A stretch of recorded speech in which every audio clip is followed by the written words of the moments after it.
Sai Ram, Brother Bishu. Thank you so much for attending this year's Sai Conference here in Melbourne. We thank Swami for bringing you here to us. We've had an amazing weekend with you, with an amazing talk and a lot of beautiful messages by Swami. And basically, I just wanted to ask a couple questions today. And being your first visit to Australia, I just wanted to know about yourself and as in what did you do to prepare yourself for this trip here? Please. What did I do to prepare myself for this trip? I just prayed to Swami that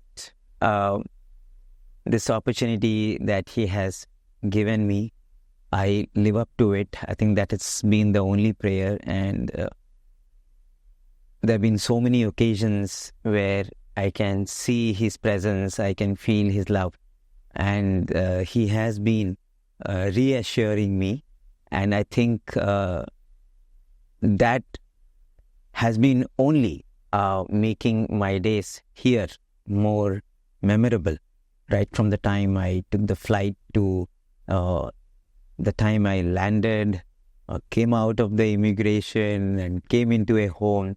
I have only seen his hand all through.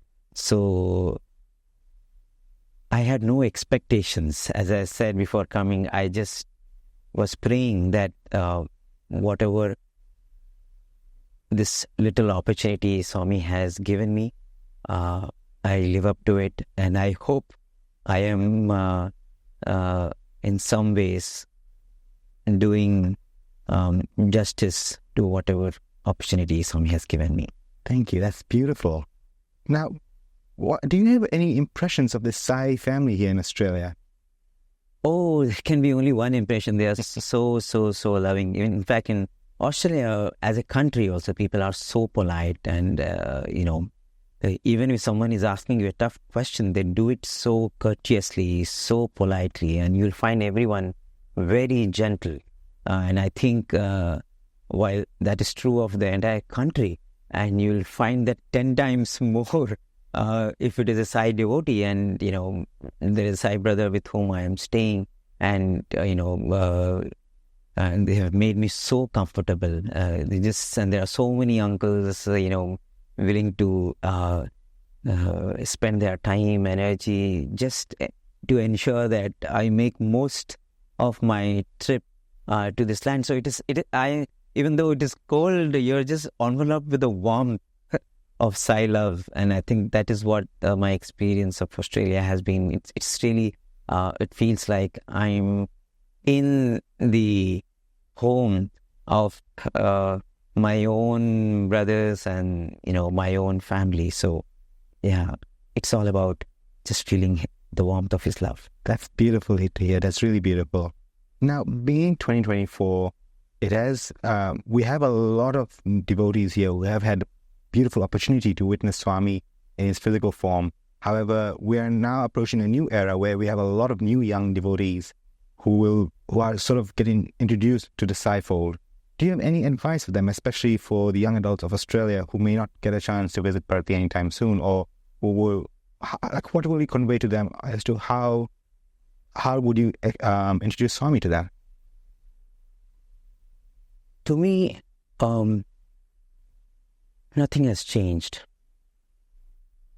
Even when Bhagwan was physically there, it's not as if you had the opportunity to see him physically every day because you are so far away. You can probably make a trip, once in 2 years or 3 years. So you always felt that Swami is there, right? And you connected to him. And I feel nothing has changed. Swami is there. He's very much there. Even today, you go to Parthi, you sit in Sai Kulwant Hall, and you can feel that energy, you can feel that power. You know that you are in the lap of Swami. When you touch the Sannidhi, it is like you have had a Pad Namaskar. Nothing has changed. And all I will say to all the Sai brothers and sisters and young adults and little children also is discover that Swami for yourself. When Bhagwan was physically there, we used to tell the Balavika students, the ESP students, the stories about Bhagwan, and then they would go and have Swami's darshan there, and then they would then learn how to connect with Swami. It's the same. You can do your job of telling them about Bhagwan to whatever extent they are interested in. You can do your job of creating avenues for them to learn about Bhagwan, and then they come to Prasanthi Nilayam and they discover their Swami on their own, because we cannot introduce Swami to anyone. Swami has to introduce himself to them, because every person is different, every person's connect is different. And when he introduces it himself, then he will do it exactly in the same manner, the right manner, the way it is meant for that soul. And once that connection is established, then nothing else needs to be done. And that we cannot do. That only Swami can do. So I would only say that, discover for yourself. Dive into it, discover. And once you have discovered, dive deeper and soak in that nectar. Thank you so much for that. It is really beautiful. And I believe, as Swami says, not even a blade of grass will move without his will. So for the new young adults, I believe it's all up to Swami. And Swami has his own way of bringing them into his fold. Absolutely. Thank you for that beautiful message on the new young adults. The final question for the current young adults. Yeah. Given that we are now living in an era post-COVID, a lot of issues have risen. And so I guess one of the main ways of dealing with it is by surrendering to Swami. And we hear that a lot, of surrendering fully to Swami. And so do you have any advice on how we can truly surrender to Swami's grace?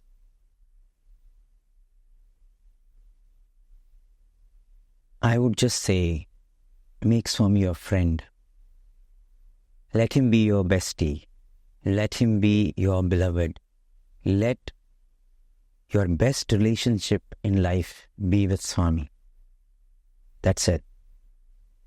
Once that happens, then that love that you have for Swami will ensure that your life becomes a life which does everything for the love of Swami. And when you do everything for the love of Swami, you don't even have to think, have I surrendered? To what extent I have surrendered? You don't have to think. Just think, I love Swami. And if I love Swami, I have to do things which my beloved likes. Otherwise, what is the point of my love? If I love, I cannot do things which I like and I say, I love you. If I say, I love you, I have to do the things which makes and brings happiness to you.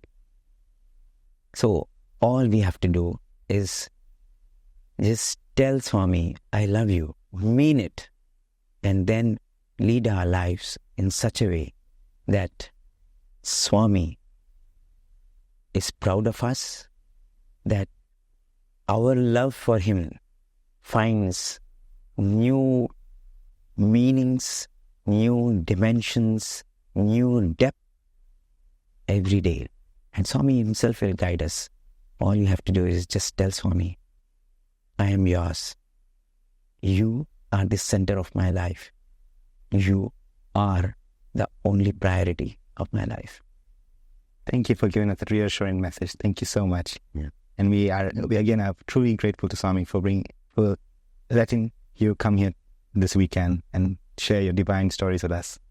Thank you. It was really a blissful and a blessed opportunity for me too, to come to Australia and to see the love of the devotees, the way the conference also has been organized with so much of attention to detail, and everything in the conference also is just going as per clockwork precision, and it's a very beautiful mix of talks and music and laughter, and there are beautiful mixed sessions, so that nobody's ever looking at the watch. Everybody's looking at what is happening next. And I think all that credit should go to all the young adults and the organizers who have worked really hard behind the scenes to make it happen. And you can see the fruit of the conference and the joy that you see in the faces of all the people who have assembled here and who are going through it now with a lot of happiness in their faces and in their hearts. Thank you. Thank you, Pass that out.